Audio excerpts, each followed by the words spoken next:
Was it a wendigo? I've always been a mountain type of guy.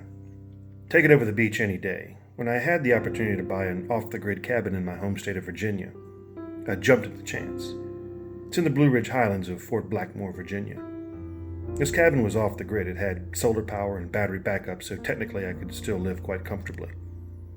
There was a natural spring up from the cabin, so I added a 300-gallon water tank and propane shower for cheap. The guy I bought the cabin from installed a compost toilet, and at first I wasn't too enthused about it, but I quickly warmed up to it. The cabin had a new deck and gutters. It was perfect. Now this area is remote, and by remote I mean the closest store of any type is 20 miles away. Nevertheless, I took a week off from work and got all the supplies I needed: food, water, my turkey, wild turkey that is. I also brought my partner in crime along, my 96-pound pit bull mix Moji. He was a big sissy, but I wanted him to hit the trail with me and experience the outdoors. Now, Fort Blackmore is remote. It's near Cumberland Gap, Virginia, and the cabin itself is on the top of a highest point called High Knob. The cabin is in the center of a clearing in between huge pine trees. I arrived at the cabin and got my things in order, let my pooch out, and he started sniffing around like any curious dog would. The cabin is remote, at the end of a long driveway with nothing around. I mean remote. I got my setup the way I wanted it and sat down with my sidekick. We had a snack and I decided I wanted to do a little exploring. I brought my .357 Magnum with me because that area of Virginia has bears, coyotes, and big cats, and I wanted to be prepared in case we crossed paths with any of them. We walked for about 20 minutes, and right in the center of the forest was this dilapidated old cemetery. I walked to the stones, and most of them were from the turn of the century. Simon Solomon Percival, born 1808, died 1850. Ezekiel Percival, born 1829, died 1862, killed in the Civil War at Sharpsburg, Antietam. We Southerners call it Sharpsburg, and other family members. I dusted them off and pulled a few weeds from the grave so I could see the names. Lots of kids buried there, all in 1918. Could it have been the pandemic flu of 1918? Did it reach that far into the population of Appalachia? I guess so. Me and my sidekick then decided to get back to the cabin and have a bite to eat, and sit around the fire. We got back and I started a fire and cooked a big old steak for me and my dog Moji. I know he was happy because it was a departure from his usual bland dog food. We ate and sat back, me looking up at the stars and Big Head on his blanket snoring away. The sky is so clear up here. Stars seem bigger and so bright, as you could actually reach out and snatch them from the sky. I decided to call it a night and call for Moji to come in. I set his blanket next to my bed and start to doze off for the night. I'm about to fall asleep when I hear Moji start to growl. Not a big growl, but a low-type curious growl. Then a slight woof, woof. Then all hell breaks loose. There's this loud banging at the door. Bam, bam, bam. I shoot up out of bed and retrieve my revolver. I go to the door and it happens again. Bam, bam, bam, I say, "Who's there?"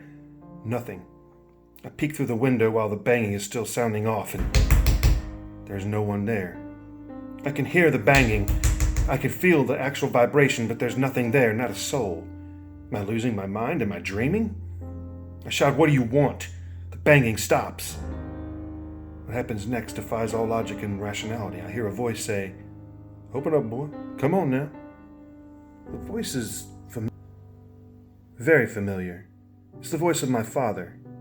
Normally I would have been happy about having a visit from him, but my father had been dead for almost 20 years. Moji is going crazy. He's in full attack mode. Hair up on his back, his full set of teeth showing. He's in between me and the door going crazy.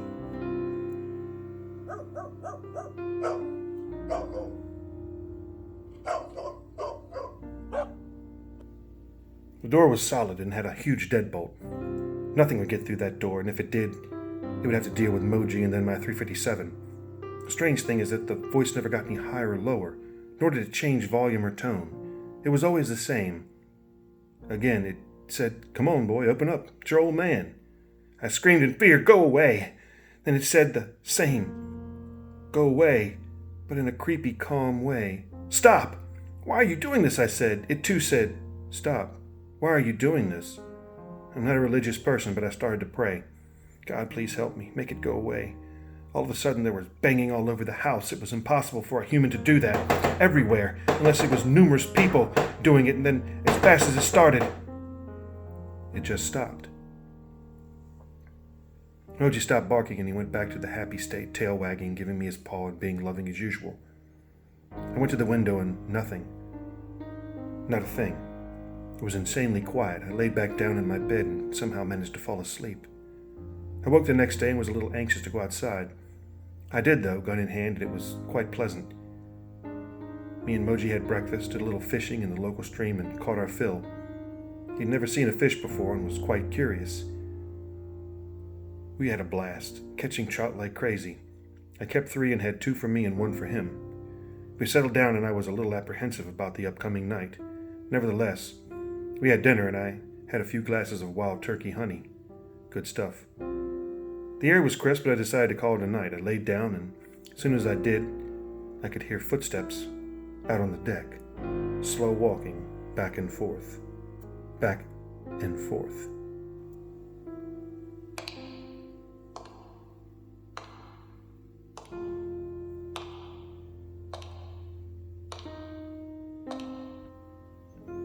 Moji started to growl again, like the night before, hair on his back up, teeth showing, barking like mad at the door.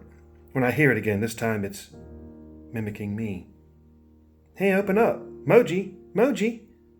Moji looks at the door confused. He looks back at me and then back to the door like, who is that? Is that you, Dad? I get my revolver and approach the door. This time I want to open it and confront whatever it is, but if it is what I think it is, the .357 wouldn't have any effect. I go to the window again and see nothing. Then it starts to speak again. Come on, man, open up. Like it's mocking me. I say, that's it, go away. Why are you doing this? He then says, because I can. Then silence. It's gone. It's toying with me. At night I can hardly sleep. I'm terrified. I toss and turn thinking, what am I dealing with? Determined to find out how to rid me of this thing, I drove to the local town about 20 miles away. I come across a store with a bunch of Native American artifacts and I go in to try to ease my mind for a while. There's an old Native American man at the counter and he asks, need any help? I say no, just browsing, but thank you. He then says, something bothering you? I said, yeah. What is it, if you don't mind? You look troubled. I said, if I told you, you'd think I'd escaped from a mental hospital. He said, try me. I told him what I'd been experiencing, and he was very understanding and helpful. He says, you're experiencing the wendigo. The what? What is that? He tells me a story that terrifies me. The wendigo is a large creature, as tall as a tree, with a lipless mouth and jagged teeth. Its breath is a strange hiss, its footprints full of blood, and it eats man, woman, or child who venture into its territory.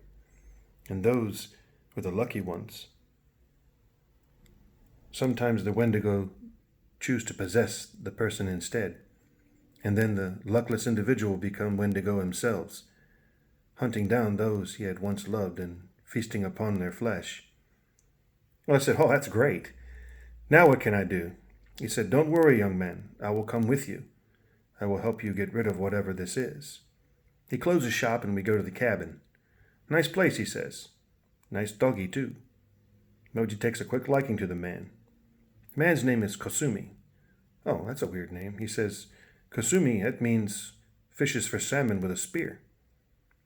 I said, I've been fishing for trout with a rod. He smiles. He said, this place, this cabin, it is not the source of the problem. But I feel something here. Where have you gone since you have been here? Anywhere else? I say, yeah, there's a cemetery close to here that I visited when I got here. He said, take me there, now. We got there and he said, this is the place with the bad energy. Did you touch something? I said, what do you mean touch something? Did you touch a stone? I said, yes, I touched a stone that had grass on it and trying to make it more presentable. He said, it is attached to you. What has? The spirit of this stone. I said, okay, let's unattach the spirit then, okay? He then says, "Okay, I will try." He opens a bag of stones, crystals, and a huge bundle of sage and starts to burn it. He starts this chant speaking in a way I've never heard before. At that moment, the cemetery gets dark, the ground shakes, and we hear a loud boom. I say, "Is it gone?" He said, "I do not know. We must go to the cabin and cleanse it as well." We get to the cabin and it's about dark. Moji is probably wondering what in the world we're doing. We get inside and Kasumi says, "It is here." What's here? The spirit. Moji starts to act strange and this time he runs under the bed. I say, "Great guard dog you are, sissy." Kasumi then starts the same cleansing and that's when the whole cabin starts to shake. It's crazy. He's telling it to leave and every cabinet door, everything that can make a noise does, as if the spirit is fighting the cleanse.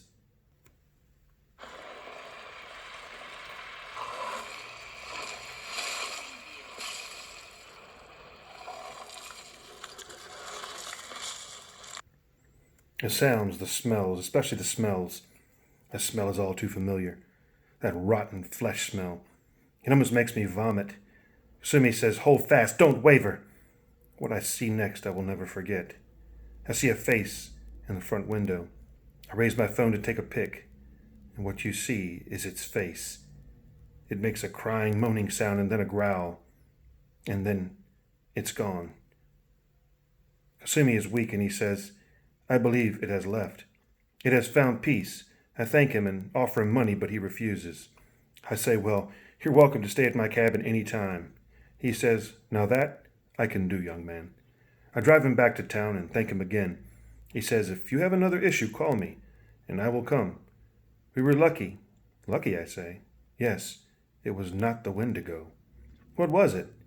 I do not know. Good day, son. Good day, sir. Since that day, I haven't had a problem. But I stay away from the cemetery. If you ever rent my cabin in the woods of Fort Blackmore, don't venture off the path that leads to the cemetery.